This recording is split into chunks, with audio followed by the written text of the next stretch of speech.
POV, nasa Mandaluyong ka, ang lungsod na maliit sa mapa pero malaki sa pasensya. Dito, isang diretso mo lang, magiging life story na ang biyahe mo. From alis na ako, kaasan na ako, real quick. Hawak mo manibela, pero ang destiny mo, hawak ng traffic sa EDSA.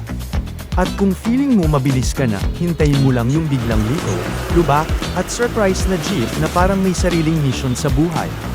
So buckle up or helmet on, dahil hindi lang ito simpleng biyahe. Ito ay isang adventure, survival challenge, at konting reality check sa pasensya mo. Tara, samahan mo ko.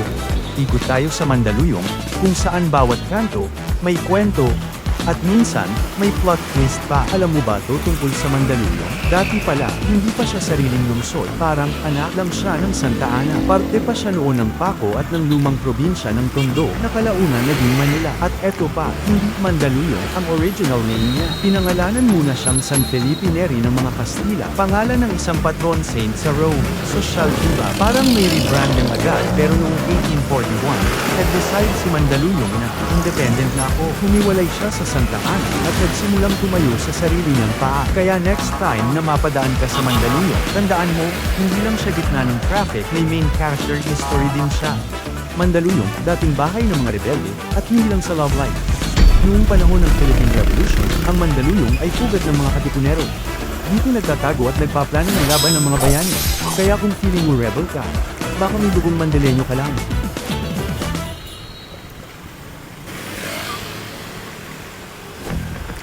Mandaluyong, gitna ng lahat, pati problema sa traffic. Alam mo ba na ang Mandaluyong City ay tinatawag na Tiger City of the Philippines? Hindi dahil may suha, hindi dahil sa bilis ng pagunlad nito. Noong araw, tahimik lang itong lugar na puno ng bukirin at ilog. Pero ngayon, parang may sariling personality ang traffic, minsan mabait, madalas hindi. Dahil nasa gitna ito ng Metro Manila, parang siya yung friend mong laging nasa gitna ng chismis, lahat na dadaanan.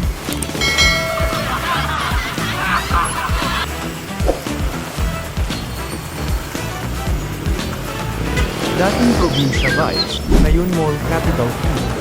Noong Spanish era, ang Mandaluyong ay bahagi ng San Juan. Isipin mo, walang SM, walang Shangri-La, puro sakahan. Kung may TikTok na noon, baka, harvest reveal, ang trending.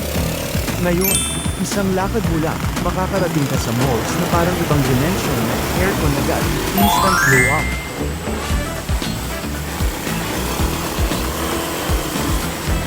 Battle of Mandaluyong, hindi lang sa traffic may labanan.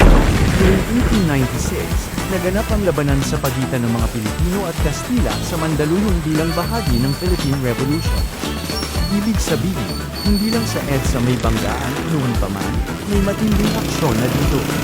Pero imbes na busina, espada ang gamit, laro up ang stress.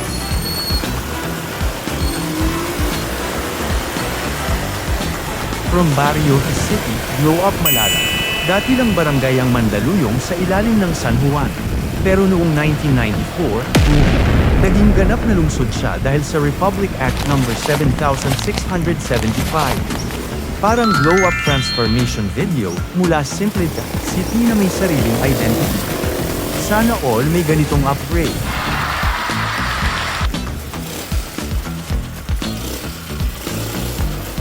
EDSA, Daan o Survival Challenge. Ang EDSA ay dumadaan sa Mandaluyong, kaya hindi ka talaga mawawala, pero baka ma-stuck ka lang. Historically, mahalaga ito sa transportasyon at ekonomiya.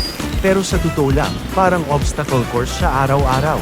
Bonus level kapag rush hour, good luck, soldier.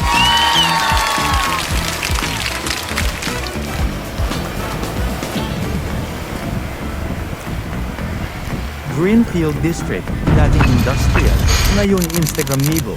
Ang Greenfield District ay dati lang industrial area. Ngayon, puno na ng condo, kainan, at event.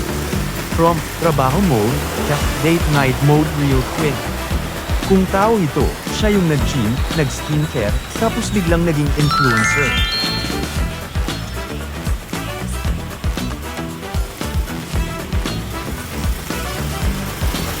Shaw Boulevard, hindi lang pang-commute, pang-history din. Ang Shaw Boulevard ay isa sa pinakaimportanteng kalsada sa Mandaluyong. Named after William Shaw, isang American na tumulong sa development ng lugar. Kaya sa tuwing na-stop ka sa Shaw, isipin mo na lang, history in the making, itong traffic ko.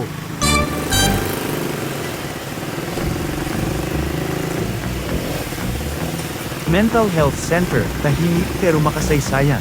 Matatagpuan sa Mandaluyong ang National Center for Mental Health, isa sa pinakamahalagang institusyon para sa mental health sa bansa. Dito makikita na hindi lang buildings ang importante, pati well-being ng tao. Kaya kung stressed ka sa traffic, valid yan.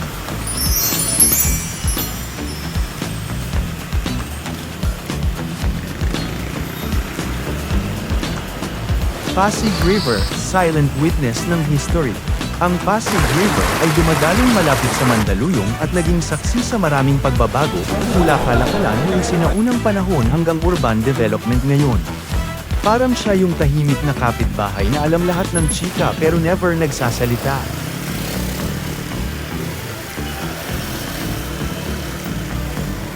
Tiger City, hindi lang pangalan, lifestyle. Tinawag na Tiger City ang Mandaluyong dahil sa pagdevelop nito sa negosyo at urbanization. Hindi siya literal na may tiger hat, pero kung may competition sa growth, siya yung laging top performer. Parang estudyanteng hindi lang pasado, top 1 pa.